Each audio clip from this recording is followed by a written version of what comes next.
Thank you very much. Oh, I enjoyed that. Let's hear it for Commissioner Oettinger, the German Commissioner in charge of the European Union budget. You, sir, are having a very good day. Christmas has come early. You must be delighted. The British government is going to shell out a cool 50 billion as part of our exit proceedings, which, if you think about it, is all really rather odd, isn't it? Because the 23rd of June 2016 wasn't just significant politically, it was significant for the European Union budget.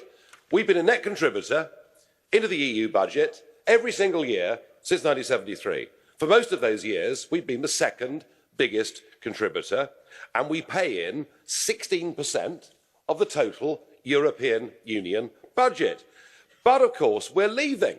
So logic says, if, for example, a family has an annual income and that income declines, they then have cheaper holidays. They then cut their cloth according to their circumstances. And yet, when we look at the 2018 budget or the Commission projections going on for the next few years, we see that absolutely no account is being taken of the British leaving the European Union. You've decided to simply carry on regardless, and it would appear that in a very weak moment, the British Prime Minister has decided to bail you out for it. Well, I would just say, don't bank on it, because I think there is going to be a huge public reaction to this extraordinary sum of money.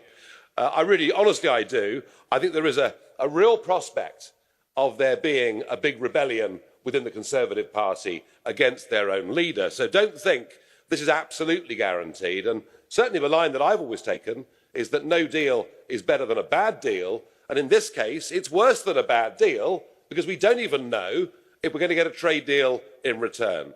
Even if there was a firm offer of tariff-free access to the EU single market, it would not be worth the 50 billion payment. So celebrate for today, Commissioner, but I promise you, it's not in the bag.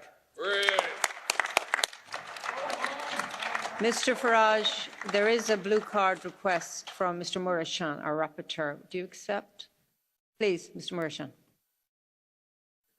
Thank you very much, Mr Farage, for accepting this blue card. Mr Farage, for sure, the challenges that the UK budget is facing for next year are much bigger than the challenges that the EU budget is facing for next year. Your revenues are going down, your growth perspective is worsening, investments will be at a slower level in the United Kingdom next year, not in Europe. The question which I would like to ask you is, are you aware we have increased budget of the Union for next year primarily for research and innovation? Are you aware how much UK universities are benefiting from this? And are you aware who is the biggest beneficiary, which country is the biggest beneficiary of EU research funds? Thank you very much. The fact that the Office of Budget Responsibility is giving a bearish prognosis for the UK economy doesn't necessarily mean that they're right. You know, we had lots of people, lots of big organisations telling us that if we didn't join the euro, we were headed for ruin, and thank God we didn't do it. Yes, I am aware of the extent to which our money, recycled through the European Union, comes back to British universities. And some of it comes back to be very well spent in research. And I acknowledge that, and I understand that. But equally, much of it comes back to fund things like Jean Monnet professorships in British universities to teach a completely slanted, distorted view of history. We'd rather spend the money ourselves. Thank you, sir.